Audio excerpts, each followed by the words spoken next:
입니다. 시작. 내가 봄에 또 다른 짐승이 땅에서 올라오니 어린 양같이 두 뿔이 있고 용처럼 말을 하더라.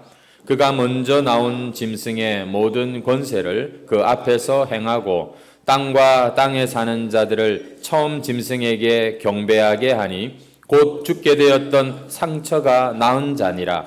큰 이적을 행하되 심지어 사람들 앞에서 불이 하늘로부터 땅에 내려오게 하고 짐승 앞에서 받은 바 이적을 행함으로 땅에 거하는 자들을 미혹하며 땅에 거하는 자들에게 이르기를 칼에 상하였다가 살아난 짐승을 위하여 우상을 만들라 하더라.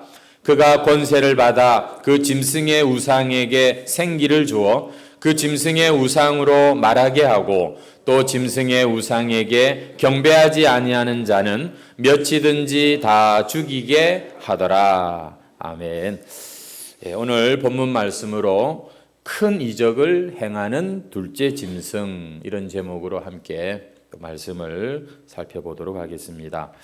지난 시간에는 바다에서 올라온 짐승에 대해서 우리가 살폈고요. 오늘 11절을 보시면 또 다른 짐승이 땅에서 올라오니 이렇게 기록하는 것을 볼 수가 있습니다. 지난 시간 우리가 바다에서 올라왔던 그 짐승은 표범 같고 곰의 발 같고 사자의 입 같고 이렇게 표현되는 것을 우리가 보았습니다. 이것은 구약 성경 다니엘서에 보면은 다니엘이 환상을 보았던 바로 그 짐승, 첫 번째 짐승은 표범, 두 번째는 곰, 첫 번째는 사자, 그 다음에는 곰, 세 번째는 표범, 네 번째는 10뿔이 달린 아주 흉측한 그런 이 짐승을 보았는데 그 네 짐승의 환상의 의미는 하나님의 백성인 이 이스라엘을 끊임없이 괴롭히고 억압하는 세상 나라 권세, 다시 말해서 사자는 바벨론 나라를 의미하고 곰은 페르시아, 바사 왕국을 의미하고 표범은 헬라 제국을 또 의미하고 10뿔이 난 그 흉측한 그 짐승은 이제 장차 올 로마 제국을 의미하는 것이다. 그렇게 성경은 해석을 하는데 지금 이 요한계시록에 나오는 바다에서 올라온 짐승, 표범같이 생겼고 곰의 발과 이 사자의 입을 가진 이것은 그 다니엘이 보았던 환상의 짐승을 뭉뚱그려 놓은 듯한, 그것들을 전부 다 이렇게 조합해 놓은 듯한 그런 모습입니다. 다시 말해서 지금 이 바다에서 올라온 첫 번째 짐승은 사탄이 권세를 주었다라고 했잖아요. 사탄의 하수인으로 사용하는 이 세상 나라 권세, 이 세상 나라의 힘 있는 그 모습을 이렇게 짐승의 모습으로 표현을 하고 있다. 그렇게 해석을 하시면 되겠습니다. 특별히 이 짐승이 지난 시간에 우리가 생각해 보니까 예수 그리스도를 흉내내는 것을 보았어요. 죽은 것 같은 것이 살아나는 이런 예수님의 죽으심과 부활을 흉내내는 이런 모습, 42달 동안 아주 권세를 가지고서 하늘에 사는 자들을 비방하고 그들을 이기는 이런 그들을 괴롭히는 이런 모습들을 우리가 앞에서 생각을 했습니다. 하나 또 기억이 안 나시죠? 중요한 것은 그 와중에 하늘에 속한 자가 아니라 땅에 속한 자들이 바로 그 짐승을 그냥 경배하고 막 우러르고 그리고 하고 있는 모습을 또 우리가 앞에서 본 것이죠. 예. 그 짐승이 뭐라고요? 바다에서 올라온 짐승인데 바로 이 세상 나라 권세, 그 힘, 또 그 부귀영화 이런 것들을 의미한다. 그렇게 제가 말씀을 드립니다. 중요한 것은 지난주에 우리가 9절, 10절까지 우리가 말씀을 생각했는데 누구든지 귀가 있거든 들을지어다. 9절에 이렇게 말씀하시면서 10절에 이런 말이 있습니다. 사로잡힐 자는 사로잡혀 갈 것이요 칼에 죽을 자는 마땅히 칼에 죽을 것이니 성도들의 인내와 믿음이 여기 있느니라. 들을 귀 있는 자는 들어라, 이런 이야기를 지금 말씀하시면서 어떤 얘기입니까? 사로잡힐 자는 사로잡혀 갈 것이고 칼에 죽을 자는 마땅히 칼에 죽을 것이다. 그러면서 성도의 인내와 믿음이 여기 있다. 이것은 마치 너희들이 위험에 처하고 죽음에 이르러도 내가 달려가서 너희들을 보호하고 지켜주고 살려내겠다. 이런 어떤 굉장히 힘이 되는 말씀이 아니라 어떤 말씀이에요? 삼켜질 자는 삼켜지고 죽음을 당할 자는 죽임을 당하는 이런 일들이 너희들 가운데 있다. 그게 성도의 인내고 믿음이야. 이렇게 지금 얘기하고 있다는 것입니다. 여러분 좀 실망스럽지 않습니까? 교회 와서 뭔가 좀 기적이 일어나고 뭔가 좀 안 되던 일도 풀리고 이런 약속의 말씀이 있어야 되는데 그런 말씀이 아니라 오히려 너희들 중에 고생할 사람은 고생하고 죽을 사람은 죽고 하지만 그 가운데 너희들은 인내해야 돼. 너희들의 믿음을 지켜야 돼. 이런 말씀을 하고 있다는 것이죠. 땅에 속한 사람들이야 이 땅을 참 따라서 살아가는 것이 당연한 일이지만 어린 양의 생명책에 이름이 기록된 하늘의 백성들은 이 세상이 알지 못하는 그런 이 인내와 믿음의 싸움이 있다 하는 그런 말씀입니다. 이 세상을 두려워하고 이 세상 풍조를 따라가는 그런 사람들은 이 세상 걱정이나 하고 어떻게 하면 이 세상에서 잘 먹고 잘 사나 염려만 하면서 살겠지만 하나님의 백성들에게는 이 보이는 게 전부가 아니라 우리가 어떤 신분이 되었으며 하늘에 어떤 영광이 있는지 이런 것들을 아는 하늘에 속한 사람들은 이 세상을 살아도 어떻게 사느냐면 정신 차리고 산다는 겁니다. 인내와 믿음으로 성도답게 사는 삶이 있어야 한다. 이런 얘기를 하고 있다는 것이죠. 어떠셨어요? 여러분 한 주간의 삶에 이런 인내와 믿음의 삶이 있었습니까? 내가 예수 믿는 이유로 내가 성도라는 이유로 내가 참아야지. 내가 이것을 이겨야지. 여러분 그런 싸움이 있으세요? 그게 계시록이 말하는 바로 교회의 모습, 참 성도의 모습이라는 것입니다. 주일날 이렇게 예배 나오는 것, 하나님을 찬송하는 것, 말씀을 듣는 것도 너무 귀한 일이지만 실상 우리의 삶의 현장에서 우리는 성도의 진정한 그 모습을 나타내어야 되는 것이지요. 이것이 우리가 지난주에 생각을 했었던 내용입니다. 근데 오늘 꼭 처음 듣는 것 같잖아요. 말씀이 그런 거예요. 들어도 또 그냥 내 안에서 없어져 버리는 것 같고 잊어버리는 것 같습니다만 하지만 이 말씀이 우리에게 계속해서 반복해서 들려지고 깨달아지고 믿어질 때 여러분 우리 안에 믿음이 자라는 것이죠. 너무 낙심하지 말고 하나도 기억이 안 난다. 큰일 났다. 병원 가볼까? 이렇게 생각하지 말고 오늘 또 들으시면 되는 겁니다. 자, 오늘 11절부터 읽었는데 내가 봄에 또 다른 짐승이라고 나와 있죠. 앞에 13장 1절부터 나오는 바다에서 한 짐승이 나오는데 그 짐승이 아니고 또 다른 짐승이 이번에는 땅에서 올라온다라고 말합니다. 그래서 오늘 본문에 나오는 이 짐승은 우리가 둘째 짐승이다. 제목도 그렇게 잡았는데 앞에 이 바다에서 올라온 짐승과 다른 거예요. 바다에서 올라온 짐승은 무엇을 의미한다고 했죠? 이 세상에 그 사단이 임금 노릇하면서 그 권세를 준 이 모든 땅에 속한 자들을 참 끌고 가는 세상 나라의 권세와 영광과 부귀와 영화와 가치와 그 모든 것들을 우리가 의미한다면, 그죠? 우리 세상 사람들의 마음을 쏙 그냥 빼앗아 버리는 그런 거라면 이 땅에서 올라온 이 둘째 짐승은 정체가 뭐냐? 우리가 오늘 적어도 그것은 이해를 하고 말씀을 적용해야겠지요. 여러분 본문 말씀 11절을 보시면은 이 또 다른 땅에서 올라온 짐승이 보니까 어린 양같이 생겼대요. 어린 양같이 두 뿔이 있고 용처럼 말을 한다. 이렇게 기록하고 있습니다. 앞서 바다에서 올라온 짐승도 사탄에게 그 큰 권세를 받고 죽게 되었다가 살아남으로 온 땅이 놀랍게 여겨 따르는 그런 존재가 되잖아요. 예수님을 흉내내는 그런 모습이 있었습니다. 그런데 마찬가지로 오늘 이 땅에서 올라오는 짐승도 그 모습이 어린 양 같대요. 그 두 뿔이 뭔지를 얘기하기에는 제가 한계를 느낍니다. 너무 시간이 좀 부족하고요. 이 어린 양과 같은 이 땅에서 올라온 이 짐승,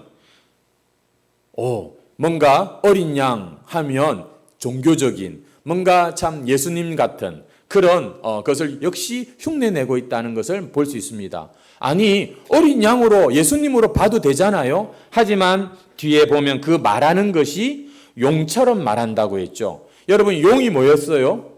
사탄이라고 우리가 성경에 있는 것을 보았잖아요. 여러분, 그러니까 굉장히 아주 거룩하고 신비롭고 대단히 뭔가 참 귀한 것 같은데 그 말하는 것은 악한 말이 나온다는 거예요. 용처럼 말한다. 그렇게 기록을 하고 있다는 겁니다. 왜냐? 그 속이 용과 같기 때문입니다. 용의 하수인 노릇을 하고 있기 때문에 그렇다는 것이죠. 결국 이 12절 말씀을 보면은 이 짐승의 목적이 나옵니다.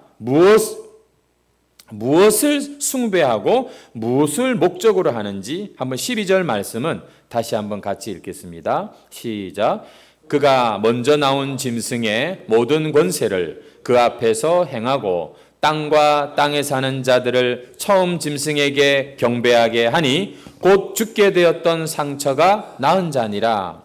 이 두 번째 나온 짐승이 보니까 무슨 일을 하냐면 먼저 나온 그 짐승, 곧 죽게 되었다가 상처가 나은 바로 그 처음 짐승에게 뭐 하게 한다고요? 땅과 땅에 사는 자들이 그 처음 짐승을 경배하게 한다. 그렇게 기록을 하고 있는 것을 봅니다.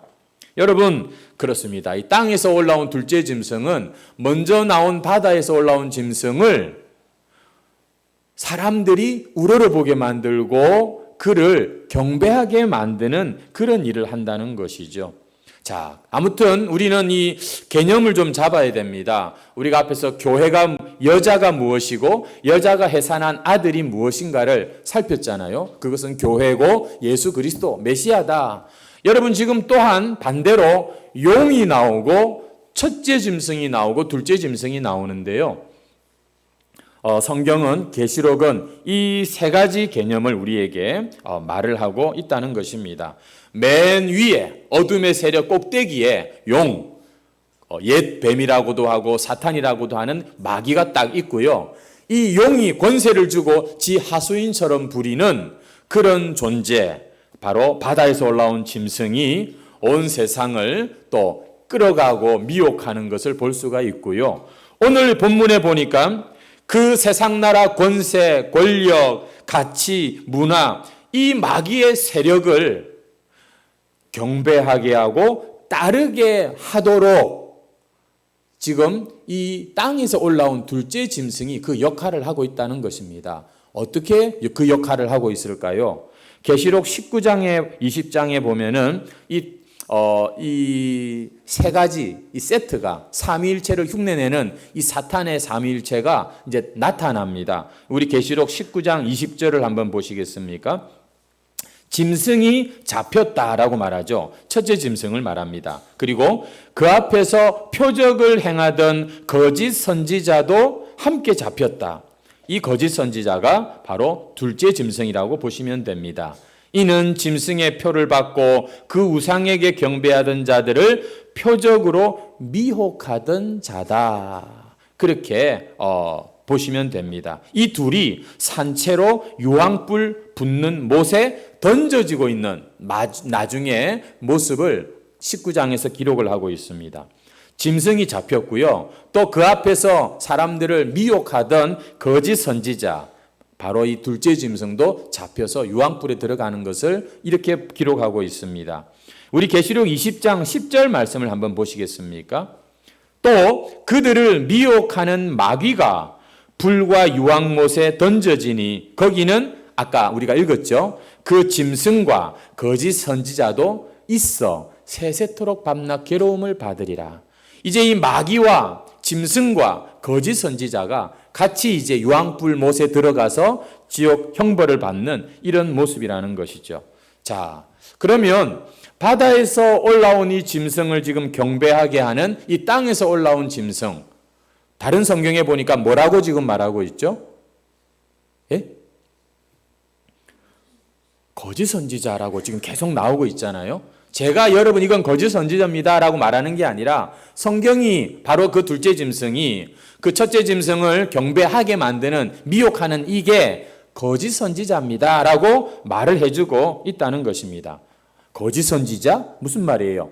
잘못된 것을 가지고서 사람들을 미혹하는 자라는 그런 뜻이라는 것이죠. 여러분, 우리는 이 세상에 이 거짓 선지자와 같은 존재들을 떠올릴 수가 있습니다. 이단 종파라든지 아니면은 정말 혹세무민하는 그런 참 헛된 우상을 따르는 그런 것들 있지 않습니까? 하지만 여러분 이런 것들은 오늘 이 시간에 생각은 일단 접어두었으면 좋겠습니다. 그것들은 우리가 이미 잘못된 거라는 걸 어느 정도 아니까 말이죠. 중요한 것은 뭐냐? 여러분 이 거짓 선지자가 보니까 이 역사하는 것이 말세의 모습인데 교회 안에 거짓 선지자가 있을 수 있고 우리의 신앙생활에 이 거짓 교리, 거짓 교훈, 거짓된 것이 우리의 신앙을 건강하게 자라지 못하게 하는 그런 큰 문제가 될 수 있다는 것을 한번 오늘 생각해 보려고 합니다. 성경의 진리가 분명하고 복음이 분명한데 이 진리와 복음을 전하기보다는 세상의 철학과 가치관에 오염된 그런 교회가 있을 수 있습니다. 멀쩡해 보이고 신앙생활 열심히 하는 것처럼 보이는데 그 사상과 그 생각과 마인드가 성경적 세계관이 아니라 세속적 세계관이 딱 자리 잡은 그런 크리스찬들이 있을 수 있습니다. 여러분 이건 굉장히 큰 문제예요. 여러분 이게 주일날 교회 꼬박꼬박 오는 이게 다가 아닙니다. 중요한 것은 그 사람의 마음과 생각이 성경적으로 변해가는가 아니면 겉은 크리스찬인데 속은 세상 어느 누구보다도 욕심이 있고 야망이 있고 자기가 원하는 것을 위해서라면 무슨 짓이든 할 수 있는 무서운 인간들이 여러분 우리 크리스찬이라고 이름 참 부르는 사람들 안에도 있을 수가 있기 때문인 거죠. 다른 말로 전문 용어로 무늬만 크리스찬인 거예요. 겉만 저 사람 교회 다니는가 보다. 근데 생각과 그 사람의 사상은 가치관은 누구보다도 세상 사람 못지않게 세속적인 그런 사람. 왜 그런지 아십니까? 이 거짓 선지자가 역사하고 있기 때문이고 이 거짓 교훈에 물들어 있기 때문에 그런 것입니다. 우리는 오늘 말씀을 들으면서 이 사실을 한번 잘 좀 분별할 수 있으면 좋겠습니다. 우리가 지금까지 요한계시록을 통해서 말씀을 들으면서 확인한 진리가 무엇입니까? 지금 알고 봤더니 요한계시록은요, 그 당시에 로마 제국의 박해를 받고 있는 소아시아 7교회에 보낸 편지로 기록된 그런 서신서였습니다. 교회에 보내진 편지였어요. 물론 묵시록이라고도 하겠습니다만은 그 교회들을 향해서 지금 이 요한이 무슨 환상을, 무슨 지금 메시지를 보여주고 있는 것입니까? 그저 이 세상 예수 믿고 편하게 복되게 정말 하고 싶은 것 다 하고 그렇게 마음껏 잘 사는 그런 비결을 가르쳐주고 있는 것입니까? 아니잖아요.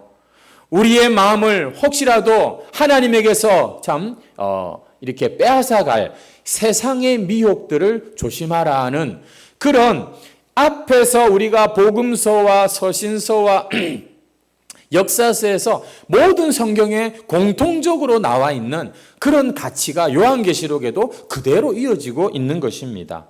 오히려 더 실감나게 고난 중에 있는 교회에게 참 하늘의 모습과 이 땅의 모습을 참 이렇게 비교하면서 대비하면서 더 적극적으로 이런 가치를 설명하고 있는 게 요한계시록이죠. 얘들아, 이 죄 많은 세상에서 너희들의 그 신앙 제대로 지키고 살려면 당연히 손해가 오는 거야. 당연히 고난을 받을 수밖에 없는 거야.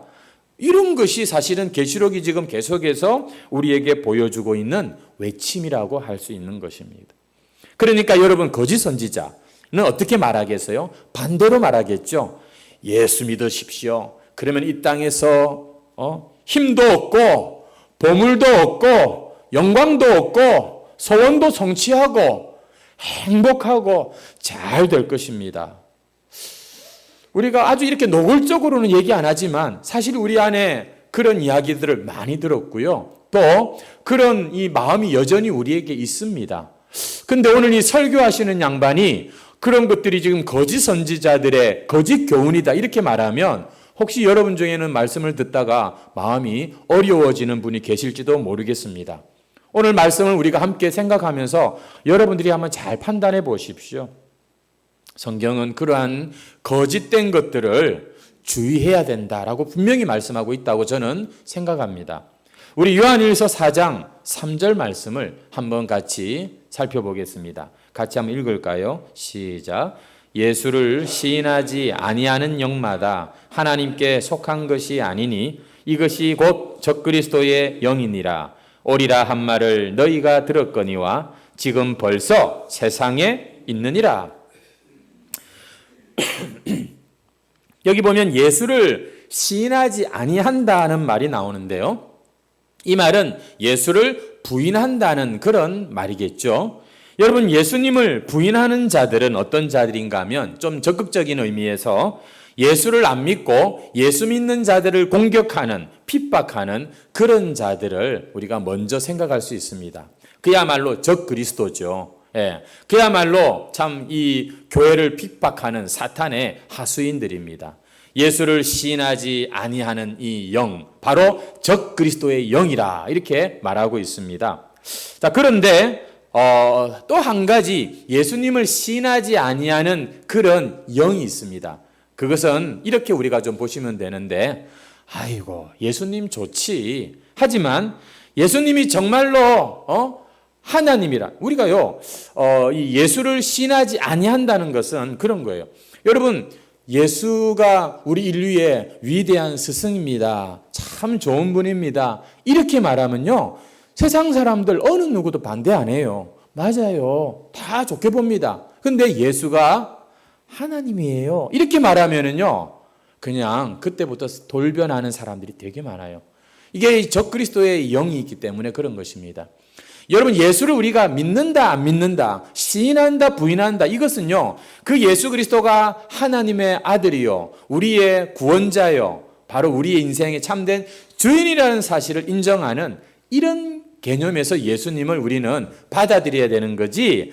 오늘도 교회 와서 예수님의 좋은 말씀 한번 듣고 가겠습니다. 여러분, 그렇게 우리가 예수님께 접근하면 안 되는 거예요. 예수님을 만나고 싶으십니까? 예수님을 정말로 믿고 싶으십니까? 그러려면 나는 죽어 마땅한 죄인인데 예수님이 나를 대신하여 죽으심으로 내가 예수님으로 말미암아 새 생명을 얻었고 이제는 나는 내 것이 아니라 예수님의 것입니다. 예수님이 나의 왕입니다.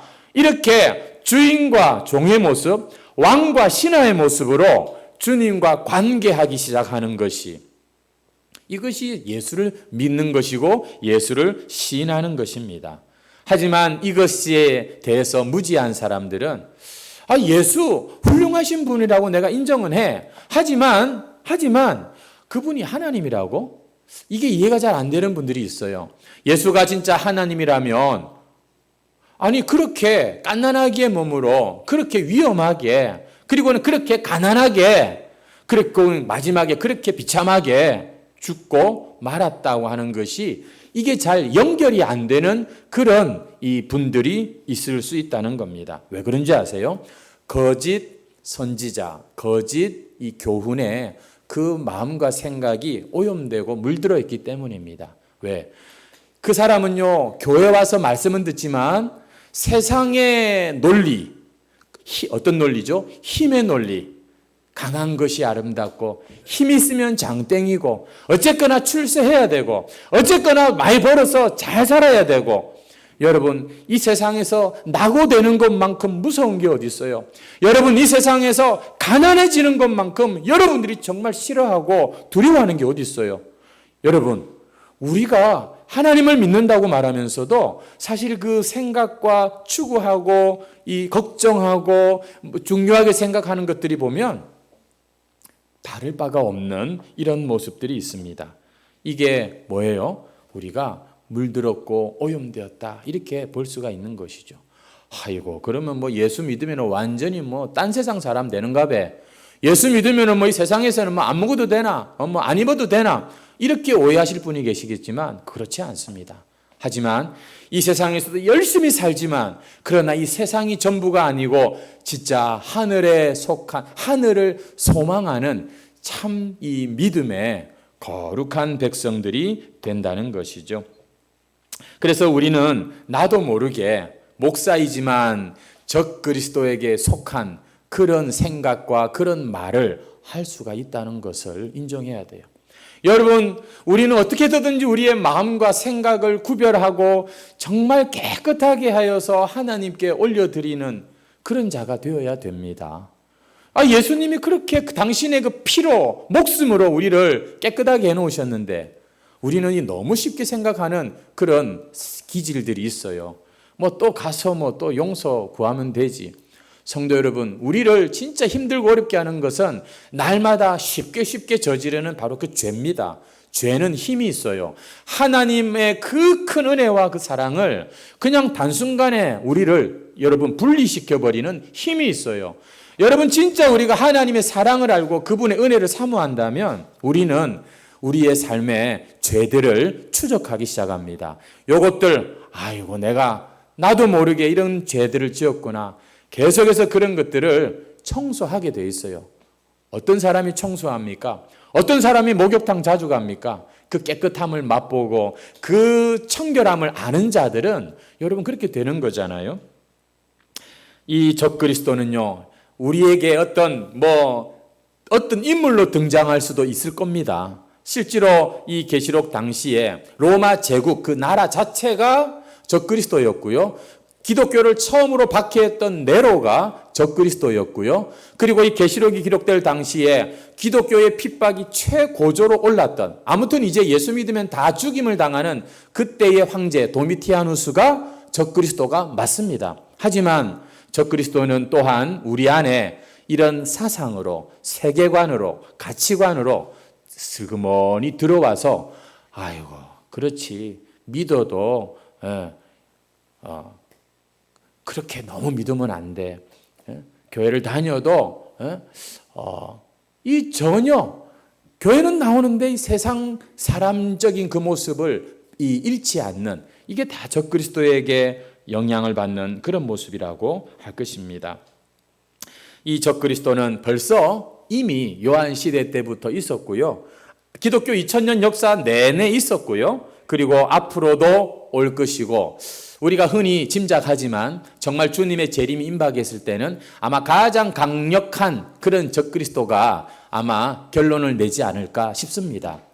여러분, 이 세상에는 이러한 위험이 있다는 것이에요. 그리고 그 모든 권세와 나라뿐 아니라 그들을 바라보고 의지하게 만드는 사상, 철학, 가르침, 이런 것들이 다 적그리스도적인 것이고 적그리스도에게 속한 것이라는 것이죠. 우리가 보는 영화, 드라마 얼마나 재밌습니까? 근데 거기에도 교묘하게 우리의 이 생각을 힘이 흔들어 버리는 이런 거짓된 이 선지자의 교훈이 있다는 것이죠. 여러분, 언제 적그리스도가 올까?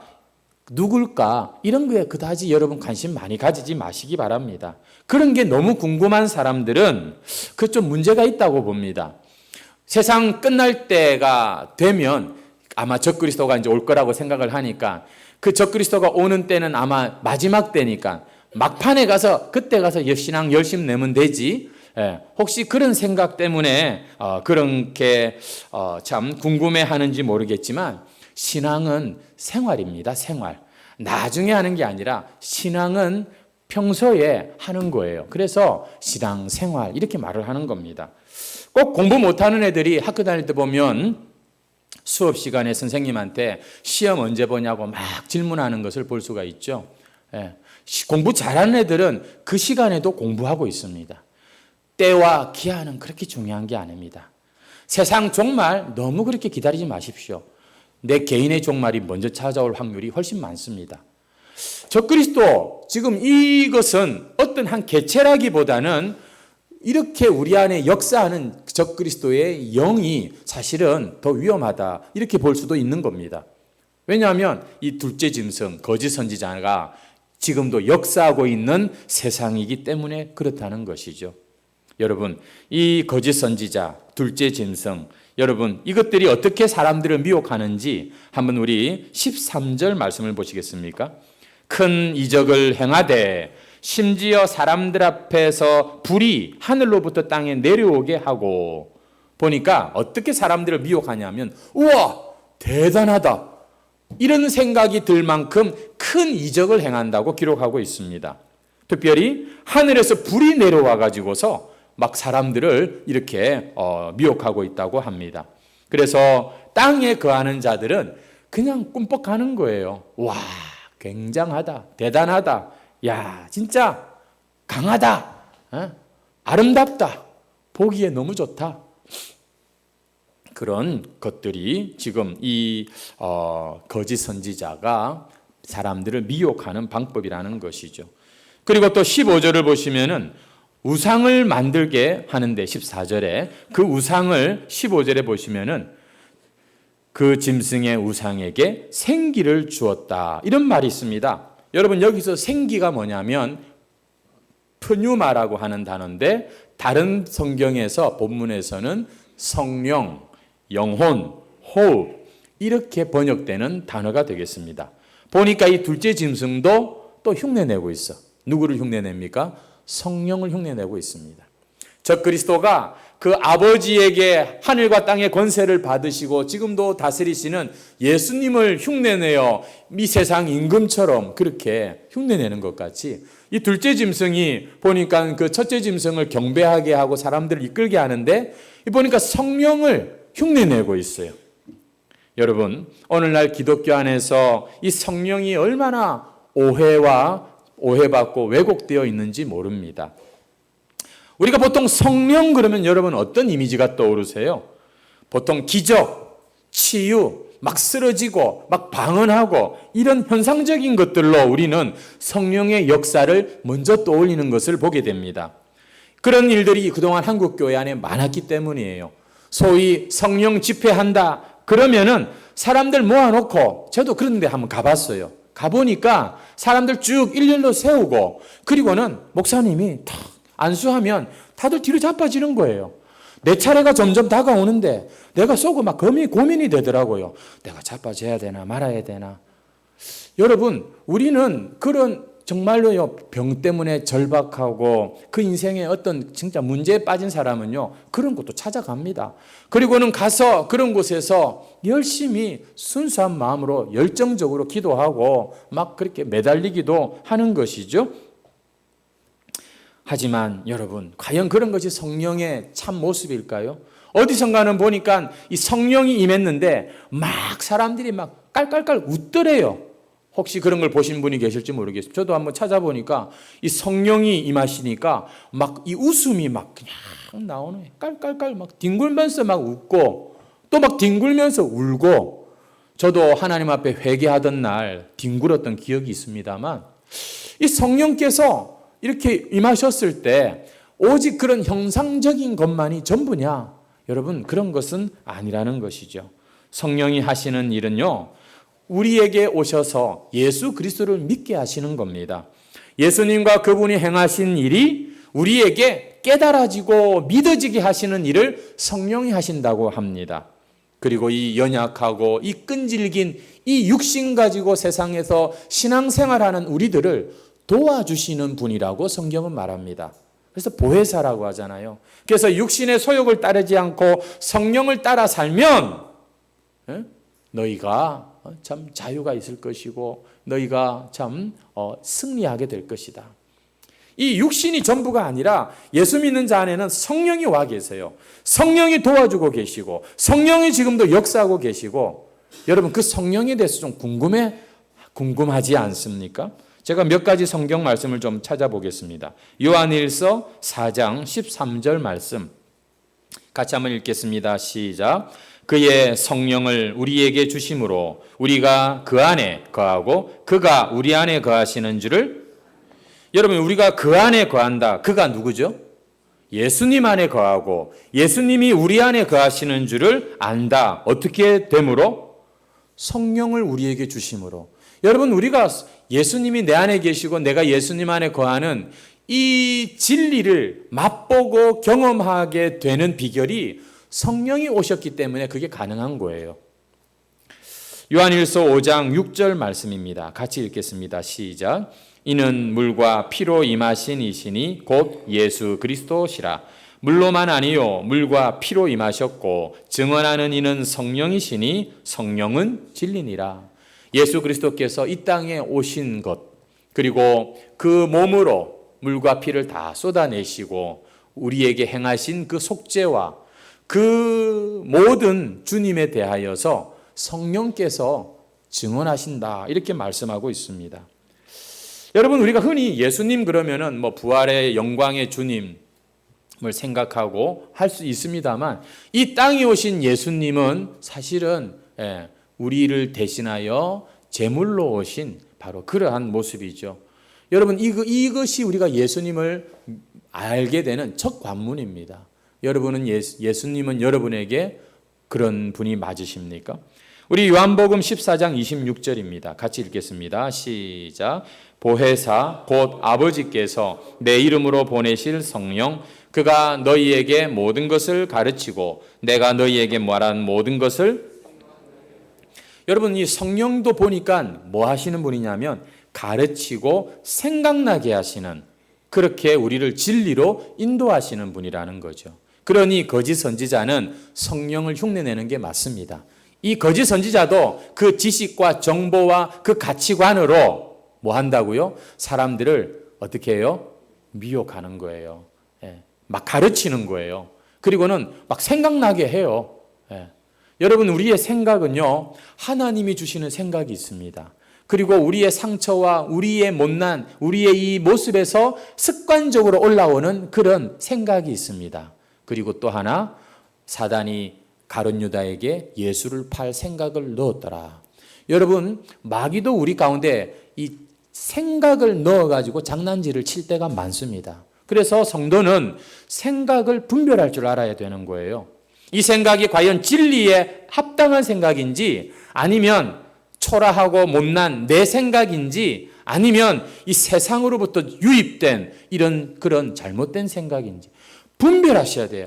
이 마음의 영역이 여러분 점령되고 정복되지 않으면 우리는 무늬만 크리스찬이 될 수밖에 없어요. 목사고 장로인데 그 생각하는 건 너무 세속적이야. 너무 돈만 탐하고 너무 정욕적이고 세상에서 막 그냥 그런 것만 원하고 있어. 그 껍데기에 속으면 안 되는 거예요. 여러분, 그 사람은 아직도 크리스찬이라고 말할 참 자격이 없는 겁니다. 우리 요한복음 16장 7절, 8절 말씀을 한번 보겠습니다. 시작. 그러나 내가 너희에게 실상을 말하노니 내가 떠나가는 것이 너희에게 유익이라. 떠나가지 아니하면 보혜사가 너희에게로 오시지 아니할 것이요 가면 내가 그를 너희에게로 보내린. 자, 여기까지 보니까 예수님이 내가 떠나가는 게 너희한테 유익하다. 왜냐하면 성령이 너희들에게 오실 것이기 때문이다. 사실 예수님은 몸을 가지고 계신 분이기 때문에 동해 번쩍 서해 번쩍 해도 이게 한 군데 한계가 있어요. 그런데 성령이 오시면 동시다발적으로 모든 성도들 가운데 역사하실 수 있기 때문에 그게 더 너희에게 낫다. 이렇게 말씀하시는 거죠. 내가 그를 너희에게로 보내겠다. 약속하십니다. 그 다음 8절을 한번 같이 읽겠습니다. 시작. 그가 와서 죄에 대하여 의에 대하여 심판에 대하여 세상과는 다른 이야기를 하신다는 거예요. 어떤 얘기? 죄가 있다는 것입니다. 그리고 그 죄를 뛰어넘는 하늘로부터 온 의가 있다고 얘기합니다. 여러분, 이게 바로 회개하는 것이고 이게 바로 우리가 예수님을 믿는 바로 그 의의 옷을 입는 거고요. 그리고 장차 심판이 있다는 거예요. 아이고, 요즘 시대에 그런 설교만 하면 아무도 안 듣습니다. 근데 안 들어도 할 수 없어요. 왜냐하면 지금도 성령께서 우리 성도들 가운데 깨닫게 하시는 것은 바로 이러한 성경의 진리이기 때문인 거죠. 근데 많은 선지자들이, 많은 목사들이, 많은 선생된 자들이 죄가 뭔지, 의가 뭔지, 심판이 뭔지는 설명을 안 해주고 그저 예수 믿어보십시오. 기적 같은 일이 일어날 것입니다. 당신의 문제가 해결될 것입니다. 이런 것들만 계속해서 강조하고 주입시키면서 사람들을 기다리게 한다면 여러분 그것은 땅에서 올라온 짐승, 거짓 선지자라고 볼 수 있다. 그렇게 얘기하는 것이죠. 여러분은 지금 오늘 예배당에 와서 도대체 무엇을 여러분 믿고 계시고 무엇을 듣고 싶으세요? 정말로 여러분들은 내가 믿는 바를 정확하게 누군가에게 설명할 수 있으세요?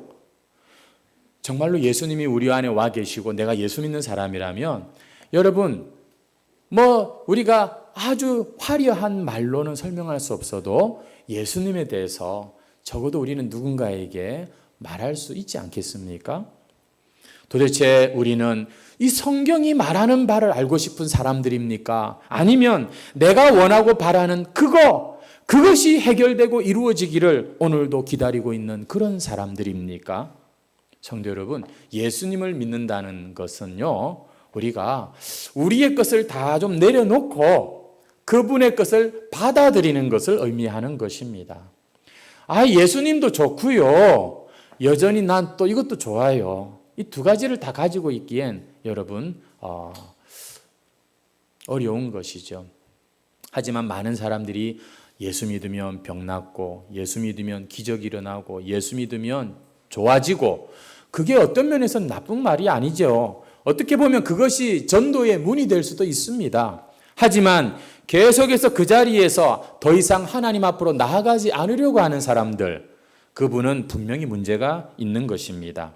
여러분, 아직도 내가 예수님 믿으면서 잘 돼야 되고 그냥 모든 것이 내가 원하는 대로 응답받고 이것이 할렐루야 하나님께 찬송하고 영광 돌리는 전부라면 우리는 지금 이 계시록을 아직도 제대로 볼 눈이 안 열렸다 보시면 돼요. 예수는 기적을 보고 믿는 게 아닙니다. 우리 한번 데살로니가 후서 2장 9절 말씀을 한번 같이 보겠습니다. 악한 자의 나타남은 사탄의 활동을 따라 모든 능력과 표적과 거짓 기적과 여러분이 악한 자 앞에서 이제 데살로니가 후서를 2장을 쭉 보면 이 악한 자가 이제 적그리스도인데 이 악한 자가 사탄의 활동을 따라서 뭘로 지금 나타나냐면 능력과 표적과 거짓 기적으로 10절을 같이 보시겠습니까? 그리고 불의의 모든 속임으로 멸망하는 자들에게 있으리니 이는 그들이 진리의 사랑을 받지 아니하여 구원함을 받지 못함이라. 아직도 능력과 표적과 이런 기적을 쫓아다니는 사람들은 진리를 사랑하지 않고 진리의 사랑을 받지 못해서, 다시 말해서 진리와 상관없는 자다 보니까 구원받지 못했다. 성도 여러분, 구원은 예수 그리스도에 대한 이 진리를 아는 것, 깨달아지고 믿어지고 받아들이는 여기에 구원이 있는 것이지 내가 옛날에 무슨 뭘 체험했다고요? 여러분, 그 체험 위에 신앙을 세우는 건 진짜 위험한 것이고 진짜 가난한 신앙이라고 말할 수 있는 거예요. 마가복음 13장 22절 말씀. 거짓 그리스도들과 거짓 선지자들이 일어나서 이적과 기사를 행하여 할 수만 있으면 택하신 자들을 미혹하려 하리라. 여러분, 이 거짓 그리스도와 거짓 선지자가 뭘로 이 택하신 자들을 미혹한다고요? 이적과 기사를 행하여.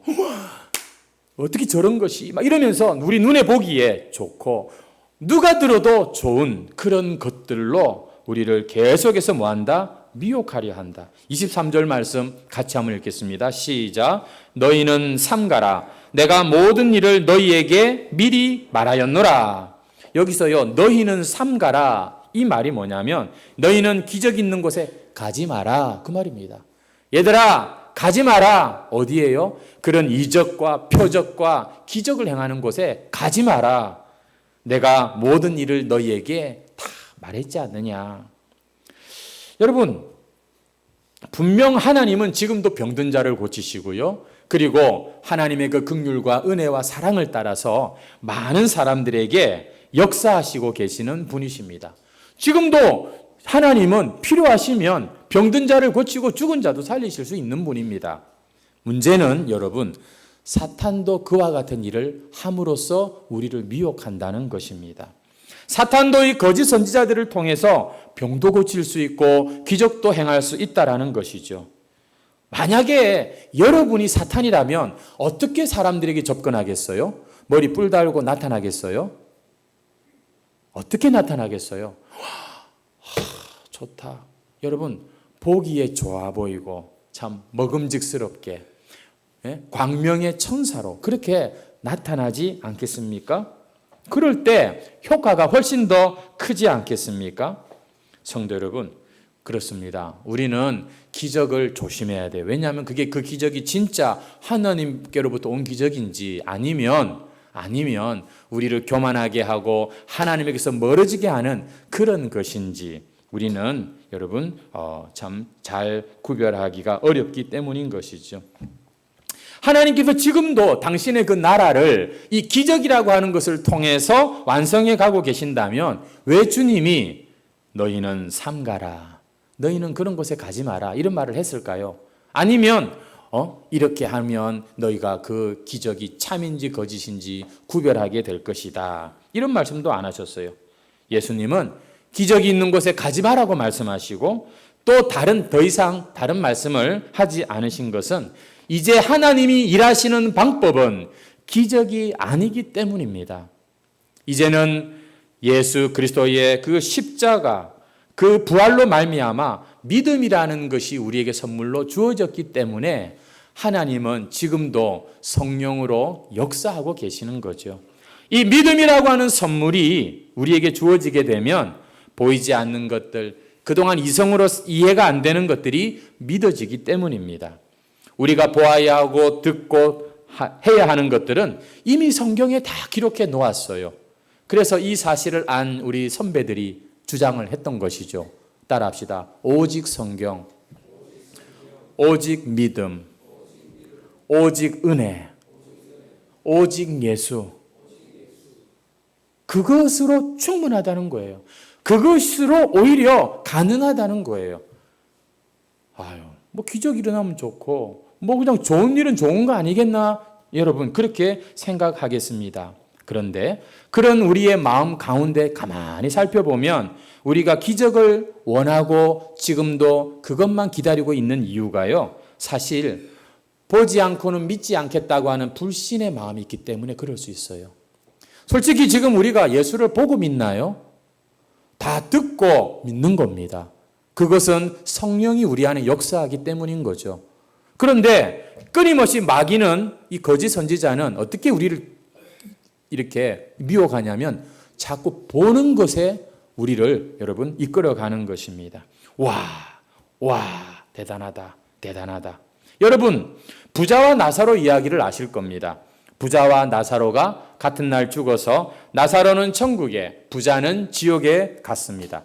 부자가 너무 괴로워가지고서 아브라함에게 그런 부탁을 하지요. 아버지, 아브라함을 그렇게 부르면서 그 나사로를 내 아버지 집에 보내어서 내 형제가 5이 있는데 그들에게 이 모든 것들을 증언하게 하시면 그 내 형제들이 이곳에 오지 않게 될 것입니다. 아브라함이 뭐라고 말하는지 아세요? 그들에게는 모세와 선지자들이 있느니라. 그들에게 들을지니라. 이게 뭐냐? 모세와 선지자는 성경 말씀, 그 당시 유대인들에게 있는 모세 율법, 오경, 모세 오경과 바로 선지서들, 이 구약 성경을 의미하는 것이죠. 그러니까 부자가 그렇게 말합니다. 안 그렇습니다. 죽었다가 살아난 자가 가면 그 사람들이 회개할 것입니다. 그때 아브라함이 이렇게 말합니다. 모세와 선지자들에게 또 듣지 아니하면 비록 죽은 자 가운데서 살아나는 자가 있을지라도 권함을 받지 아니하리라. 하나님과 하나님 나라를 볼 수 없는 자들은 죽었다가 살아나는 기적이 있어도 믿지 못한다. 이렇게 말을 합니다. 이것이 여러분 지금 기독교 기적론의 결론입니다. 기독교 안에서 기적이 일어날 수 있습니다만 그러나 결코 그 기적과 그 어떤 현상과 그 어떤 대단해 보이는 것이 우리를 그리스도께로 인도하는 도구가 아니다라는 것이지요. 하나님은 지금도 당신의 종들의 기도를 들으시고 긍휼히 여기시고 응답하십니다. 하지만 여러분 분별하셔야 되는 거예요. 지금 이 응답과 축복과 역사가 나를 하나님께로 지금 이끌어가고 있는 건지 아니면 이 세상이 추구하는 그 힘과 권세와 자랑, 이 세상 풍습을 쫓게 만드는 그런 것인지 분별하셔야 되는 겁니다.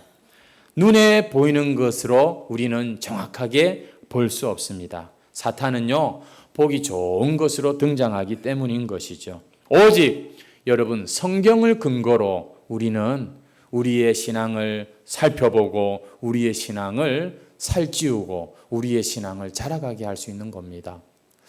한 번은 예수님이 직친이 이렇게 말씀하셨어요. 나더러 주여 주여 하는 자마다 다 천국에 들어갈 것이 아니라 다만 하늘에 계신 내 아버지의 뜻대로 행하는 자라야 들어가리라. 그날에 많은 사람이 나더러 주여 주여 내가 주의 이름으로 선지자 노릇하고 주의 이름으로 귀신도 쫓아내고 주의 이름으로 많은 권능을 행하지 않았습니까?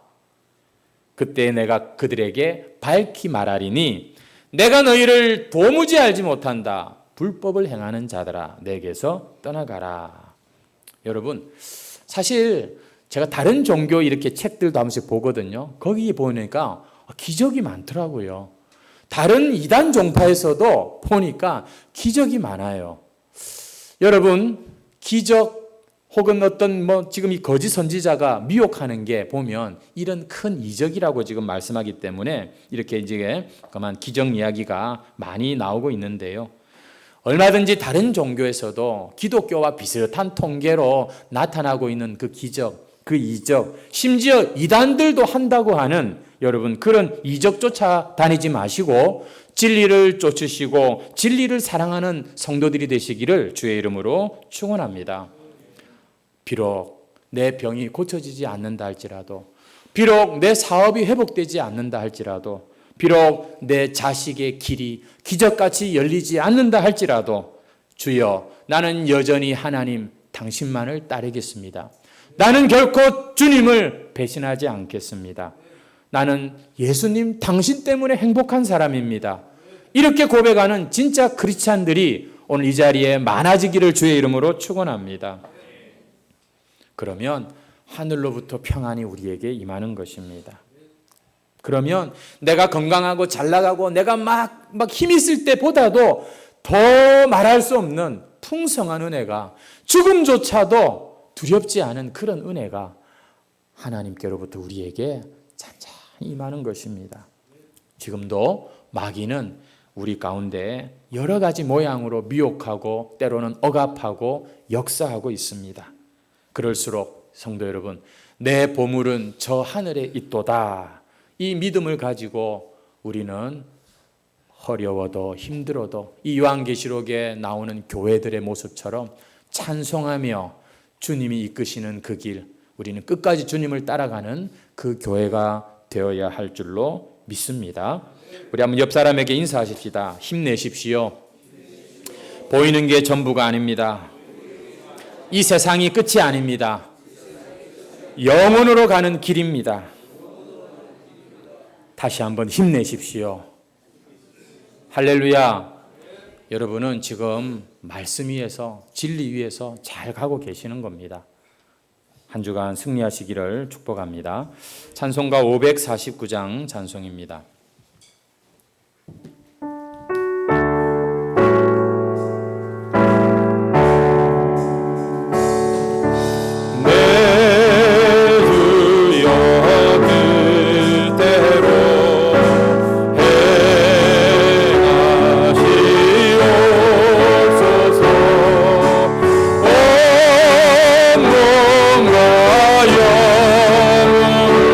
다 주께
이 시간 말씀을 생각하면서 우리 기도하고 우리 예배를 마무리하도록 하겠습니다.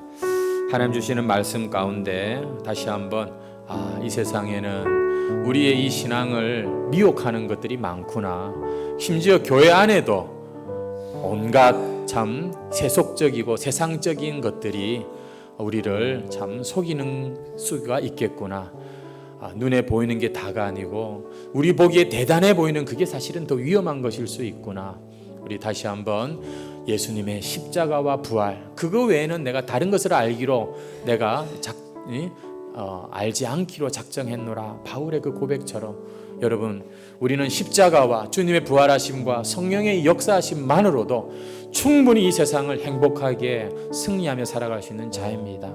나도 모르게 마음에 욕심이 가득 차 있고 너무너무 그만 세상이 그냥 흠모할 만한 그런 것이 되어 있지는 않습니까?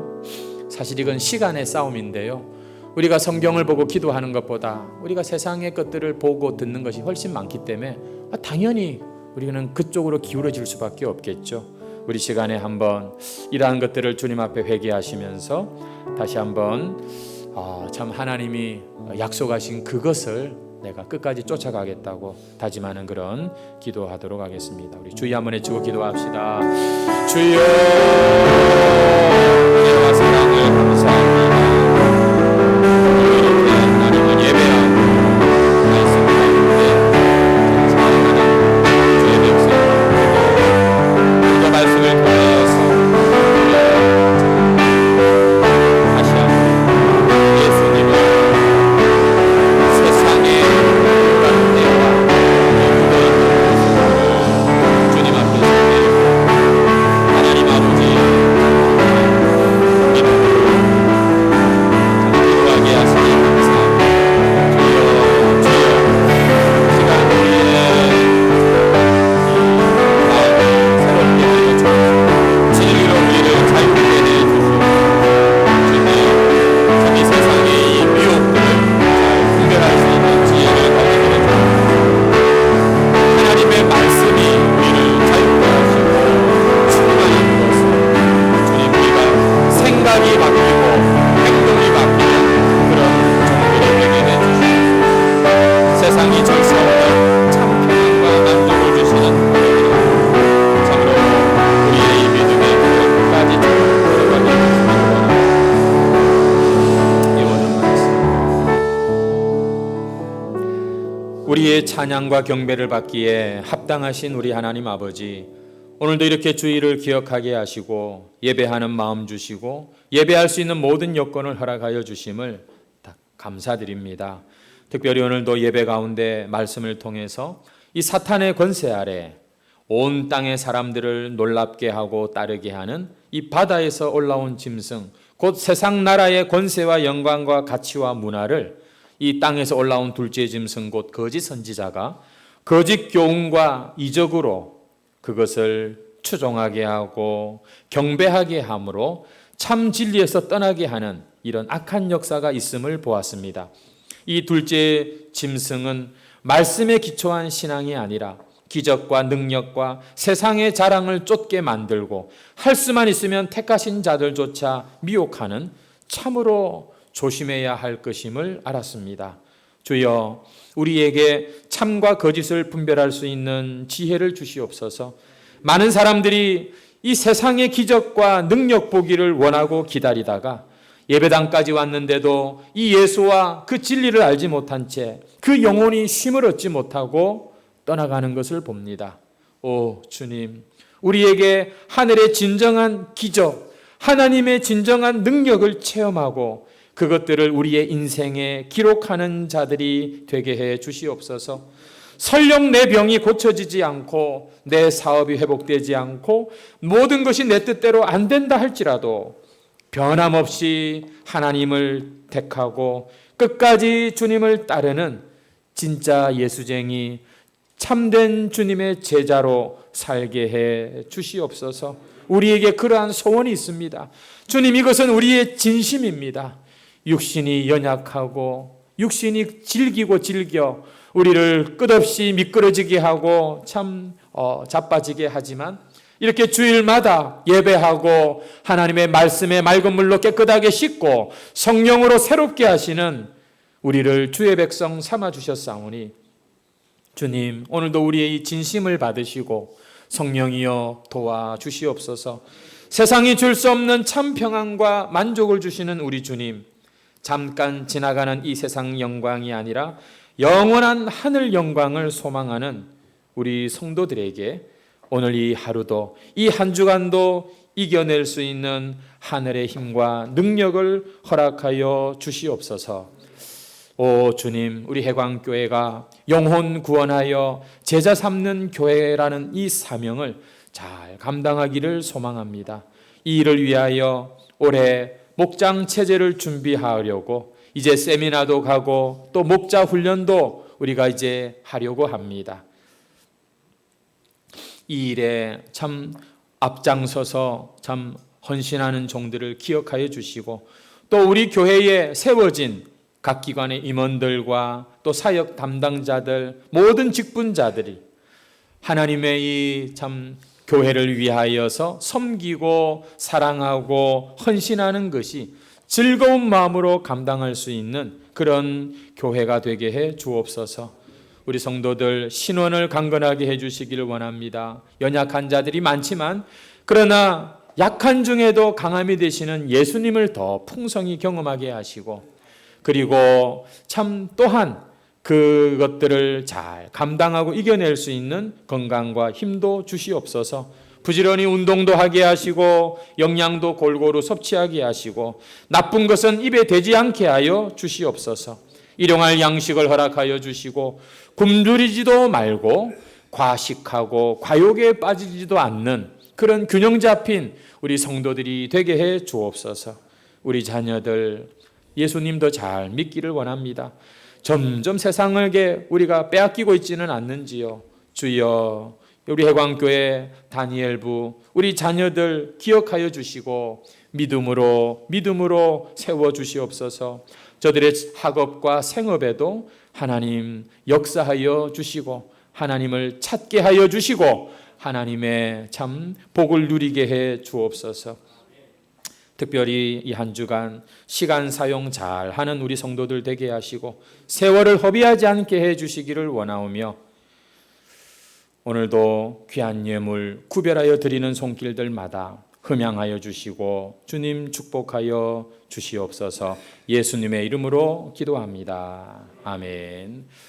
우리 주 예수 그리스도의 은혜와 하나님 크신 사랑과 성령의 교통하시고 충만하심이 눈에 보이는 것이 전부가 아닌 것을 알고 오늘도 예수 그리스도 안에서 하나님이 약속하시고 허락하시는 하늘의 참 기적, 진정한 능력을 체험하기를 사모하는 모든 성도들에게 영원토록 함께 있을지어다. 아멘.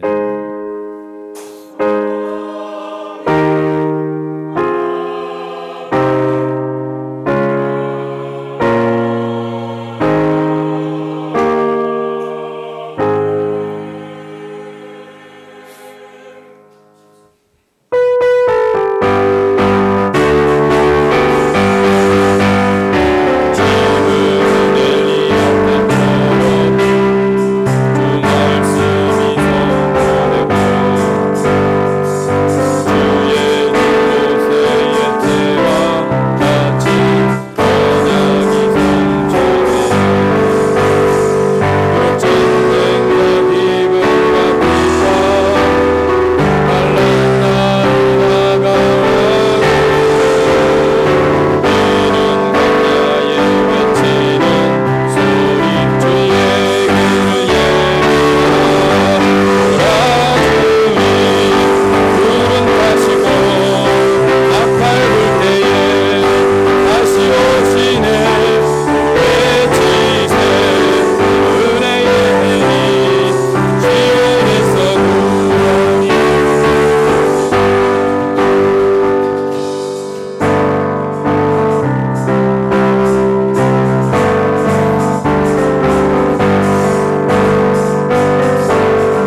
이어서